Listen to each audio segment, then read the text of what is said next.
अपना चातुर्मास होने के पश्चात और भी साधुओं का चातुर्मास हुआ। मेरा विचार था कि ये आने वाले बच्चे सभी बिगड़ रहे हैं, मांसाहार से अपना जीवन चला रहे हैं, फास्ट फूड खाते थे और खाना पकाते नहीं थे, उनको आता भी नहीं, न घर में सीखा माता पिताओं से। ऐसी लड़कियां हैं, बहुत मिलेंगी, ऐसे लड़के भी हैं। लड़कियां तो सीखते ही नहीं भोजन शुद्ध बनाना। वो तो कहते हैं वो तो माँ का काम था, मैं क्या माँ हूँ? वो तो महिलाओं का काम है खाना पकाना। तो अब महिलाओं ने भी खाना पकाना छोड़ दिया, ये फैशन आ गया। जाओ, 5 मिनट लगता है, गांव के बाहर जाओ, होटल में जो चाहिए वो या तो खरीद के लाओ या तो वहीं बैठ के खाओ। हो रहा है कि नहीं हो रहा है? यही चल रहा है ना। लेकिन ये आपको जिंदगी को सुरक्षित रखने के लिए बहुत बड़ा खतरा है। आपकी भौतिक जीवन भी सुरक्षित नहीं रहेगा, सुखमय नहीं रहेगा। अनेक संकट आएंगे और आ भी रहे हैं, वो भी देख रहे हैं आप लोग। बाजार की इन वस्तुओं को खाने से आज देखिए जितने लोग खाते हैं क्या स्वस्थ हैं शारीरिक रूप से? ये सब खा करके स्वस्थ रहना असंभव है और अकाल में आपको मरना पड़ेगा और गंभीर बीमारियों से मरना पड़ेगा और उसका प्रभाव तो हम तक पहुंच रहा है।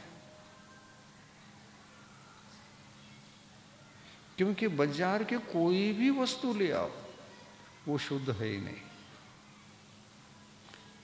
आप तेल भी लाते हैं तो बाजार में शुद्ध नहीं मिलेगा। आप अपने हाथों से तेल निकाल करके लाओ, तेल के धान्य को ले जाओ, आंखों के सामने निकालो और साल भर के लिए जितना तेल लगता है उतना निकाल करके लाओगे तो एक विश्वास का विषय होगा कि ये शुद्ध है और हम बीमार नहीं पड़ेंगे। ऐसा करना चाहिए कि नहीं करना चाहिए? क्या धड़ल्ले से जाकर किसी दुकान में तेल ले आए, चिप्स बना लिया, भोजन में वही मिला लिया, मसाले सामान और मिक्स कर दिया और चर्बी युक्त तेल को खा लिया तो घर में भी मांसाहार प्रारंभ हो गया।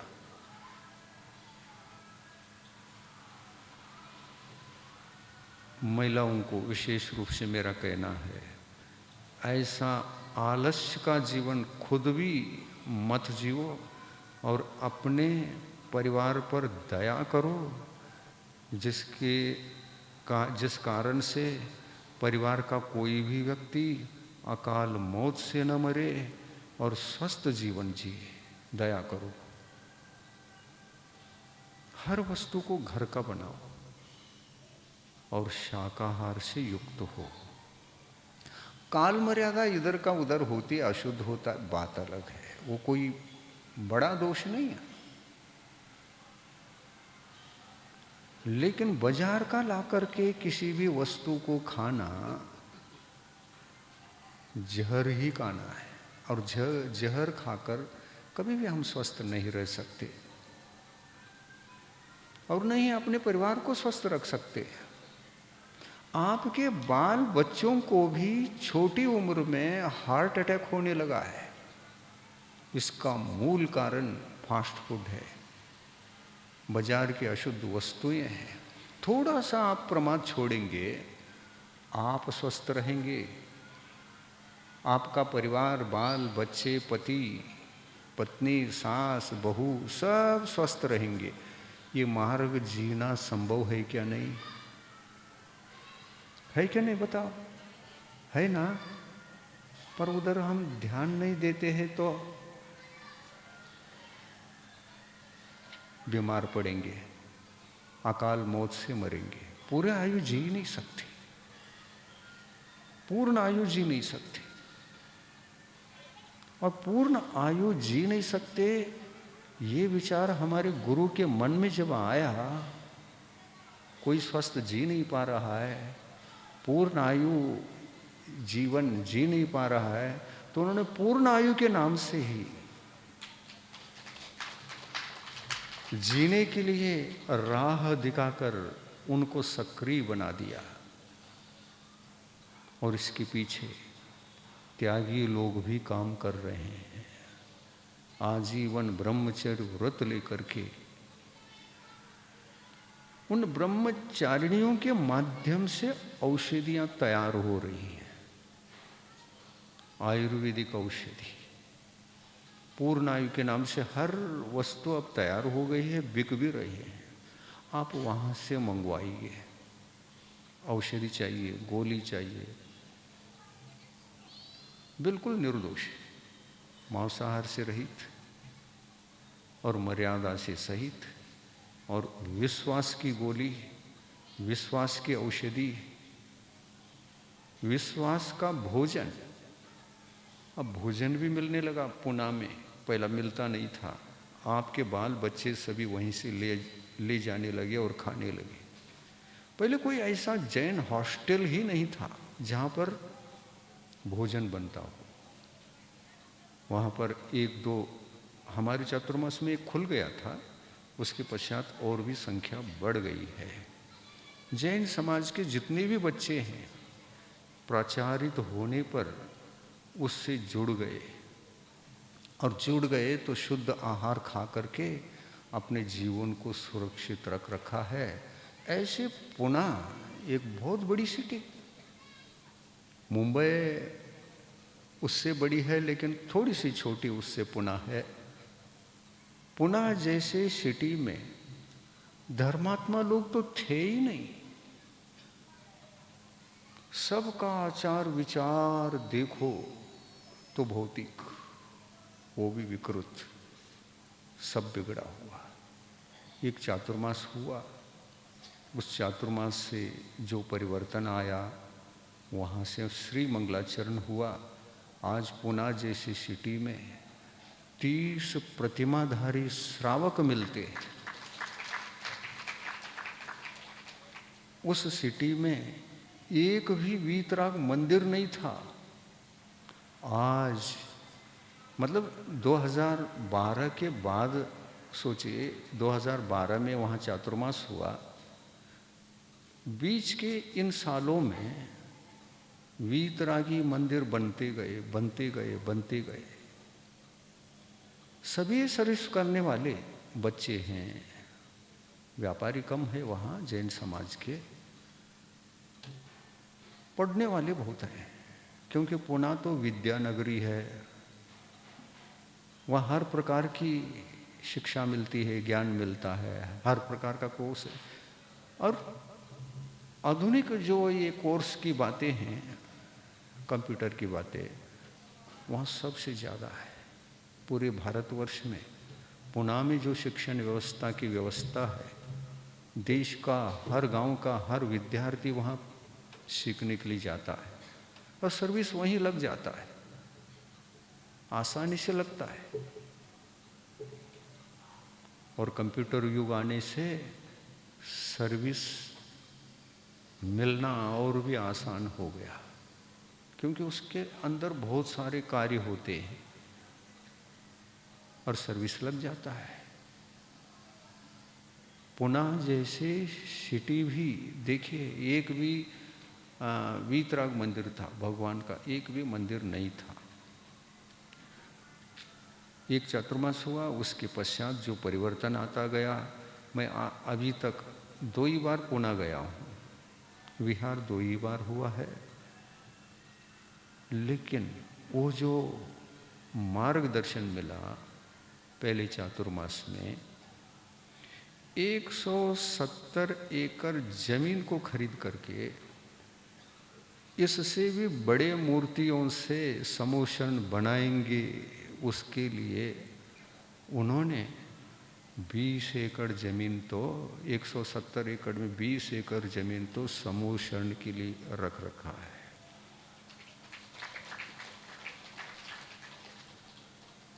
सिटी में अच्छे लोग रहते हैं, सुशिक्षित रहते हैं और कमाते हैं तो भरपूर पॉकेट भी मिलता है और दान के भाव भी बहुत अच्छे हैं। वो दान देते हैं तो ऐसे देते हैं, अभी एक मंदिर बन रहा है 16 करोड़ का बन रहा है, पाषाणमयी जैन मंदिर बन रहा है जिसमें 12 फुट की मूर्तियां विराजित होंगी। बहुत अच्छा होता जा रहा है। वही हम देख रहे हैं मुंबई में कुछ नहीं है, पिछड़ा हुआ, लेकिन सर्विस वाले ज़्यादा हैं पुणे में। मुंबई में तो व्यापारी ज़्यादा मिलेंगे, वो कहीं से भी आ जाए ना, इसको कमाने के लिए आते हैं और वो बस जाते हैं। कितना भी कष्ट हो जाए, कितना भी कार्बन खाना पड़े, वहीं रहते हैं। जीवन पर संकट आ जाए, दिल्ली में देखिए इतना कार्बन खा जाता है, व्यक्ति को ऑक्सीजन कम पड़ने लगता है। सुना है ना? दिल्ली में बहुत बड़ी समस्या है। हम तो मुंबई में भी इतना नहीं सुनते कि इतनी बड़ी मुंबई सिटी कार्बन दिल्ली जैसे छा जाता, वो होता है क्या? नहीं है ना, है नहीं। दिल्ली में बहुत है। दिल्ली में तो जैसा ओस गिरता है ना ठंड के दिनों में, धुआं से इतना भर जाता है आकाश। कभी कभी यूट्यूब में ये समाचार आते हैं, छापते हैं, पेपरों में आता है, इस कार्बन के कारण से लोग मर रहे हैं, ये सब समाचार देते हैं। अपन को सावधान होना चाहिए। अपने बच्चों को जहाँ पढ़ाई के लिए भेज देते हैं, माता पिताओं को पहले से देखना चाहिए हमारी बच्ची वहाँ सुरक्षित रहेगी या नहीं। ये ठीक है कि पैसे के लिए सब कुछ किया जाता है, और बच्चे भी, उनकी भी मानसिकता बदल गई है। उनको लगता है कि सर्विस अच्छा है, सेल्फ डिपेंड हो जाएंगे। पहले के लोग बच्चियों को ज़्यादा पढ़ाते नहीं थे, शिक्षण ज़्यादा देते नहीं थे। 10th पास हो गए बस, घर में रहो, कुछ दिनों में शादी होगी। सर्विस के लिए नहीं भेजते थे। और ये अनादिकालीन संस्कृति सभ्यता भारत देश की यही है। महिलाएं नौकरी नहीं करती, सर्विस नहीं करती, और वो ठीक भी नहीं है। सर्विस करोगे, परिवार को कौन संभालेगा? पुणे में हम देखते हैं, ये जो पढ़ाई के लिए गए हैं वहीं घर बना लेते हैं, वहीं सर्विस लग जाता है, फिर शादी भी होती है, बच्चे भी आ जाते हैं। छोटे छोटे बच्चे जन्म लेने के बाद क्या कर रहे हैं? ये देखो, पहला काल में हम सुनते भी नहीं थे कि ये पालना घर कैसा होता है। ऐसी शालाएं खुली है, बच्चों को वहां छोड़ेंगे, सुबह छोड़ेंगे, शाम को आएंगे। बच्चा रोता रहता है। बच्चे को क्या चाहिए? माँ बाप चाहिए। उनकी जितनी निकटता उनको मिलती है, वो प्रसन्न रहते हैं। माँ बाप याद आ गए, रोने लगते हैं। वो पालने घर में रख कर चले जाते हैं, जैसे गायों को गौशाला में छोड़ के चले जाते हैं ना।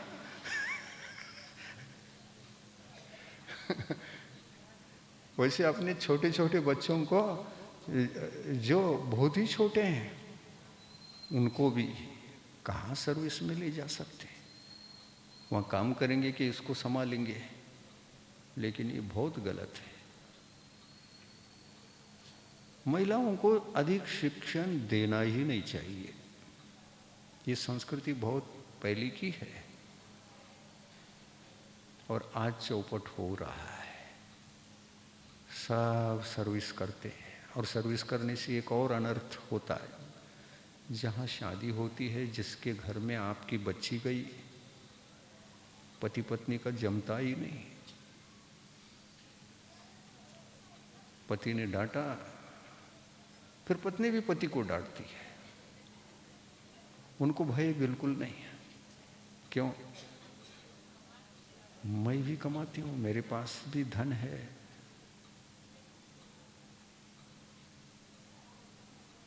आपके बिना भी मैं जी सकती हूं। ये बुद्धि आ गई।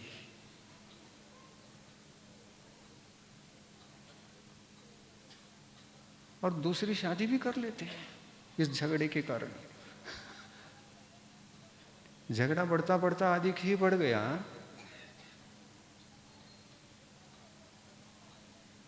तो कन्नड़ में कहते हैं छोड़ छुट्टी, छुट्टी छोड़ दो उसको। उसको छोड़ छुट्टी बोलते हैं। और हिंदी में तलाक बोलते हैं। वो तो उर्दू में है। तलाक दे दिया,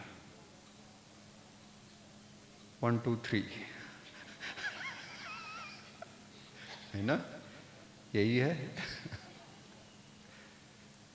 एक बार गलती हो गई, 2 बार गलती हुई, तीसरी बार अगर हो गई 1 2 3 तलाक। तलाक 2 बार बोल दिया तो फिर भी संभल गया, तलाक हो गए, डिवोर्स हो गए।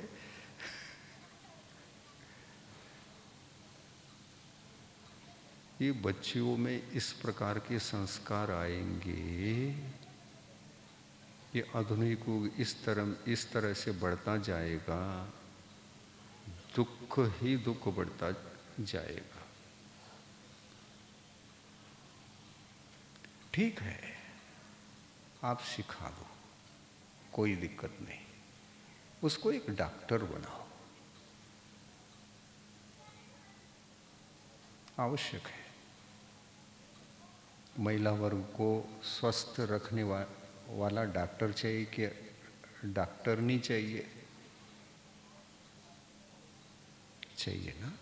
जो चाहिए, जिनको जो चाहिए, जो वर्ग को जो संभालता है वो उसी के बीच में रहना है, ठीक करना है, स्वास्थ्य प्रदान करना है, तो वो शिक्षण तो दे सकते हैं। आयुर्वेदिक शिक्षण सिखाओ, पर सर्विस नहीं। किसी का नौकर बनो, वहाँ रहो, पेमेंट ले लो, ऐसा नहीं। आयुर्वेदिक ज्ञान आएगा, वो स्वयं शॉप डालेगी। कभी भी दुकान बंद भी कर सकते हैं, बच्चों को भी संभाल सकते हैं, परिवार को भी स्वस्थ रख सकते हैं। और डॉक्टर बनेंगे तो पूरा परिवार स्वस्थ ही रहेगा। ये कोई हानिकारक नहीं। पर टीचर बनाओ, ठीक नहीं। वहां पर दिन भर रहना पड़ता है और बच्चों को कौन संभालेगा? बच्चों का सर्वाधिकारी और परिवार का भी सर्वाधिकारी, सर्व व्यवस्था देने वाली एक जो होती है वो घर की महिला होती है। घर की महिला तो प्रधानमंत्री की तरह होती है और पति तो राष्ट्रपति की तरह होता है।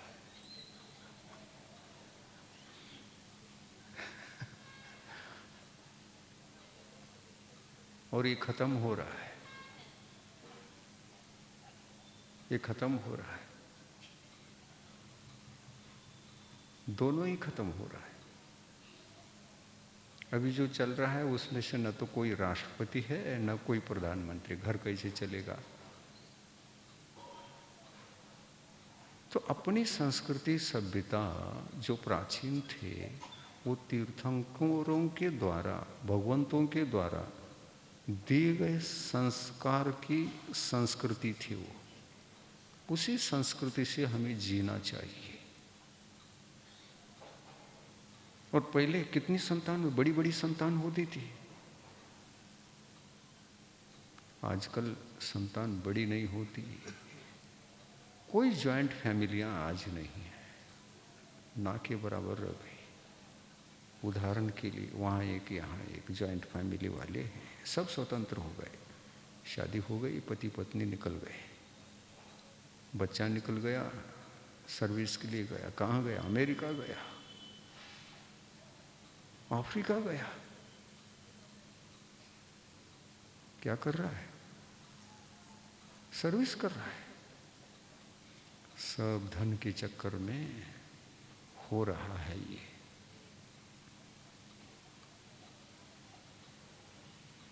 और माँ बाप को कौन देखेगा फिर? बच्चे हो तो माँ और बाप संतुष्ट रहते हैं, उनकी सेवा हो सकती है।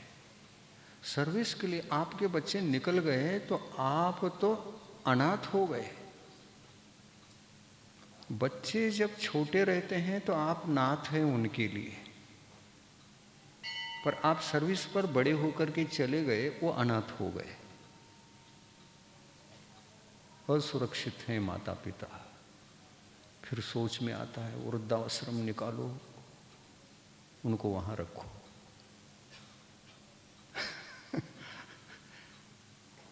ये उपाय ख्याल में आते हैं, वृद्धाश्रम रखो। और आश्रम में तो वो जाता है जो धर्म को सुरक्षित रखकर साधना करके सल्लेखनामरण करके अंतिम यात्रा को सुंदर ढंग से संपन्न करना है, सल्लेखनामरण के साथ। उनके लिए आश्रम होते थे। वृद्धाश्रम होते ही नहीं थे। और आज भी वृद्धाश्रम नहीं है। और इसलिए माता पिता बच्चों के बिना ऐसे प्राण छोड़ रहे हैं, मेरा कोई नहीं, मेरा कोई नहीं। बच्चा अमेरिका में है, कोई दवाई सेवा शुश्रूषा करने वाला घर में कोई नहीं। ये गलती किसकी? माता पिता की। आपको भी अपने बच्चे के प्रति ये दिखाओ, खूब कमाओ। और आपने अपनी जिंदगी को, जिंदगी के धन को उसकी पढ़ाई में लगा दिया। क्या हो रहा है?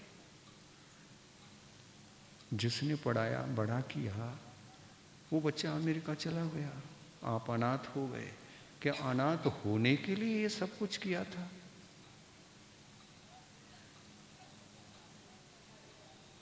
जरूरी नहीं है।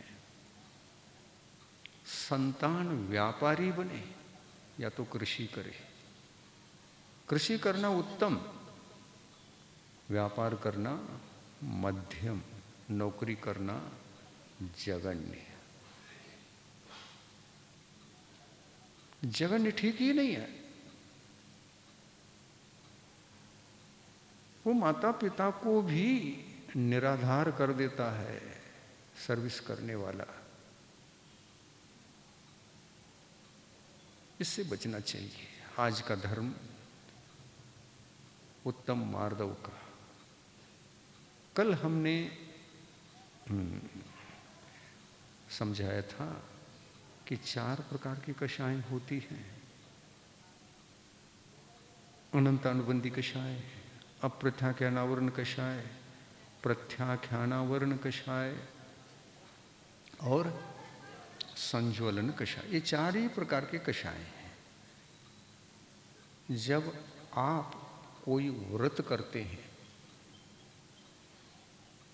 तो व्रतों के नाम से जब व्रत आपके जीवन में आते हैं तो व्रत तो 5 ही होते हैं, वही जीवन में आते हैं।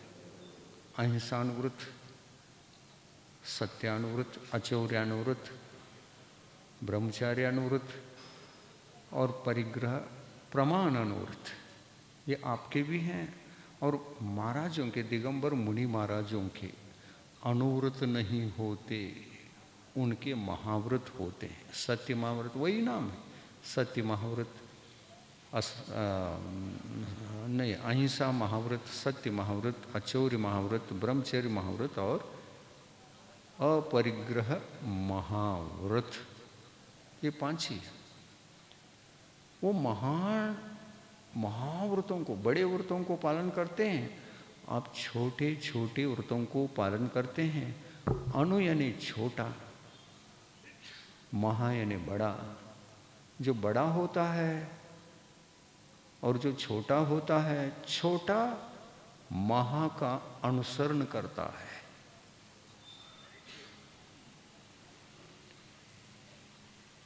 आप बड़े हैं, कोई छोटा है तो आपका अनुसरण करके चलेगा। वो घर में कहो, कहीं भी कहो, तो आप बड़े हैं इसलिए छोटा अनुसरण करता है। उसको मालूम नहीं है, जूनियर है, आप सीनियर है ना। तो उसी प्रकार व्रतों की बात है। आप व्रत लेते हैं तो अनुव्रत ही है, कितना भी बड़ा बना लो उसको। बढ़ाते बढ़ाते 1 प्रतिमा, 2 प्रतिमा, 3 प्रतिमा, 10 प्रतिमा, 11 प्रतिमाएं हैं। 11 प्रतिमा में घर छूटता है, संगस्त हो जाता है, मुनि संग में रहने लगता है। 10वीं प्रतिमा में घर में रहता है, लेकिन घर में रहते हुए भी अपने घर में एक सेपरेट रूम में रहता है और धर्म की साधना, आत्म कल्याण की साधना, रत्नत्रय धर्म को पालता है अपने शक्त्यानुसार। ये आश्रम जो होते हैं घर त्यागियों के लिए होते हैं। आचार्य ने प्रतिमाधारियों को जो व्यवस्था दी है उस व्यवस्था के अनुसार आश्रम बनने वाले हैं। और ये जितने भी प्रतिमाधारी हुए हैं, अंत समय में घर त्याग करके ही सल्लेख न लेने का विचार बना लेना चाहिए। अन्यथा घर का मोह रखते हुए, घर में रहते हुए सल्लेख न मरण व्यवस्थित नहीं होता। आश्रम में एक व्यवस्था होती है, मरण करते समय वहाँ सेवा करने वाले व्रती रहते हैं, अन्य व्रती सेवा करते हैं और वो साधक बनकर निर्विकल्प जीवन जीते हैं। ऐसे आश्रम भी बन रहे हैं, बनने वाले हैं। गुरुजी ने जो मार्गदर्शन दिया है, आश्रम में रहने के लिए घर का त्याग अनिवार्य है। अभी तक तो बना नहीं, आप लोगों का ग्रुप भी नहीं बन पा रहा है। और ग्रुप नहीं बना तो आश्रम में क्या एक ही व्यक्ति रहेगा? एक से आश्रम होता है क्या? आश्रम किसके लिए? सेवा करने वाले और सल्लेख न मरण साधने वाले, स्वाध्याय षटकर्म करते हुए घर त्याग कर आत्म की साधना में, धर्म की साधना में डूबे रहना, उसके लिए आश्रम खोला जाता है। ऐसे आश्रम को वृत्ति आश्रम बोलते हैं, वृद्धाश्रम नहीं, ये वृत्ति आश्रम। अंतिम अपने महत्वपूर्ण जीवन को जो सल्लेखना से सार्थक हो जाता है, व्रत का जीवन फाइनल एग्जामिनेशन जैसा है। वो अंतिम परीक्षा, व्रतों को जिंदगी भर निभा लिया, अब अंतिम परीक्षा में बैठना पड़ेगा। मंदिर बन गया, अब कलश ही चढ़ाना शेष रह गया। वैसा अपने जीवन में हम साधना करते करते करते करते रत्नत्रय धर्म के मंदिर को खड़ा कर दिया है बहुत साल पहले, और पालन भी किया है। लेकिन अंतिम समय में मैं कैसे मरण करूं, ये बहुत महत्वपूर्ण होता है और उसको वार्षिक परीक्षा कहते हैं, एनुअल एग्जामिनेशन। बैठना पड़ेगा, उसमें भी पास होना पड़ेगा। अगर एक बार आपने ऐसी सल्लेखना कर लिया तो कहते हैं, हमने पहले दिन शायद प्रवचन में कहा था, एक बार भी सम्यक दर्शन को स्पर्श करके फिर मिथ्यात्व में भले ही चले जाओ, लेकिन अर्ध पुद्गल परावर्तन से ज़्यादा काल आप संसार में रहोगे नहीं। वो धर्म इतना बड़ा धर्म, वो सम्यक तो ऐसा सम्यक तो जो एक बार उस धर्म का स्पर्श भी किया अंतर्मूर्त के लिए और फिर मिथ्यात्व में चले गए तो भी आपको परमात्मा बनने का डेट फिक्स हो गया। उसको कहते हैं अर्ध पुद्गल परावर्तन काल, यानी असंख्यात भव। यूं समझिए आप, तो असंख्यात भव से मोक्ष जाना है। हाँ तो जाना है। पहले, इससे पहले क्या थे आप? मोक्ष जा सकते ये कोई संभावना ही नहीं थी। लेकिन सम्यक तो धर्म आपके जीवन में आकर संभावनाओं को जगाना ही नहीं, फिक्स भी कर दिया। अर्ध पुद्गल परावर्तन काल में जाओगे ही जाओगे, अरहंत अवस्था पाओगे, सिद्धालय में रहोगे। अच्छा, ये काम करने के लिए असंख्यात भव तो सम्यक दर्शन हमारा रख देता है, अक्षय अनंत काल को सीमित करके। अक्षय अनंत काल को सीमित करके सक्षय अनंत के रूप में ला दिया। ये कम नहीं है। महासागर में से, समुद्र में से एक अंजुलि जल के बराबर है वो अर्ध पुद्गल परावर्तन काल, और इसका दूसरा नाम है सक्षय अनंत काल। ये सम्यक तो धर्म का प्रभाव है। वो सक्षय अनंत काल कर दिया। अब इससे भी कम कर सकते हैं क्या? ये पूछोगे। हाँ कर सकते हैं, लेकिन संलेखना की वार्षिक परीक्षा पास करनी पड़ेगी। तो कितने भव रह जाएंगे? उसमें तो असंख्यात भव थे। असंख्यात भव रखने का कार्य सम्यक दर्शन ने किया, लेकिन आपको अधिक से अधिक 8 भव में तो भगवान बनना ही है। इसके लिए क्या करना पड़ेगा? संलेखना मरण साधना पड़ेगा। कम से कम 3 भव भी बच सकते हैं, और अधिक से अधिक 8 भव भी बच सकते हैं। 8 क्यों बचते, 3 क्यों बचते? इसका भी कारण है, सुनिए आप। इसका भी कारण है। क्या कारण है? सुनिए। जिनकी कषाय अत्यंत मंद है, व्रतों को जिस दिन से धारण किया है, कषाय मंद हो चुकी हैं। सभी मोह माया से दूर हो जाऊं, दूर हो जाऊं, दूर हो जाऊं। परिग्रह से जो मोह आदि सताते थे, कषाय भाव, मोह भाव, क्रोध भाव, अहंकार भाव, मेरा तेरा, मेरा इतना, तुम्हारा इतना ही, इस तरह से कषाय भाव, कषाय परिणति आत्मा के लिए सताते थे। वो तीव्र कषाय है, अशुभ लेशा है। उससे ये अलग हो गए, व्रती बन गए। जीवन भर उन प्रतिमाओं का, व्रतों का पालन किया। और प्रतिमाएं 11 होती हैं। श्रावक अगर प्रतिमाधारी बन गए, वो चारित्रवान तो दूसरी प्रतिमा के माध्यम से बनता है। गुणस्थान पंचम होता है तो दूसरी प्रतिमा से प्रारंभ होता है। वो दूसरी प्रतिमाधारी ही पंचम गुणस्थान वाला है, अन्यथा चौथा गुणस्थान रहता है। तो चौथे गुणस्थान में अर्धपुद्गल परावर्तन काल बचा था, और एक सीढ़ी गुणस्थान का अनुव्रत का चढ़ोगे, 12 अनुव्रतों को धारण करके व्रती बनोगे। और संलेखना व्रत तो अंतिम व्रत होता है। जैसा मंदिर बनने के बाद कलश चढ़ाना मात्र शेष है, वो अंतिम कार्य होता है। वैसे ही जीवन का कलश यदि कोई है, व्रत के जीवन का व्यतीत होने के बाद पूरे न मालूम कितना समय व्यतीत हुआ, प्रतिमा लेकर के कितने समय हो गया पूछने से कोई लोग कहते हैं हमको तो 25 साल हो गए, किसी को 50 साल हो गए। किसी को 7 साल हो गए, किसी को 60 साल हो गए।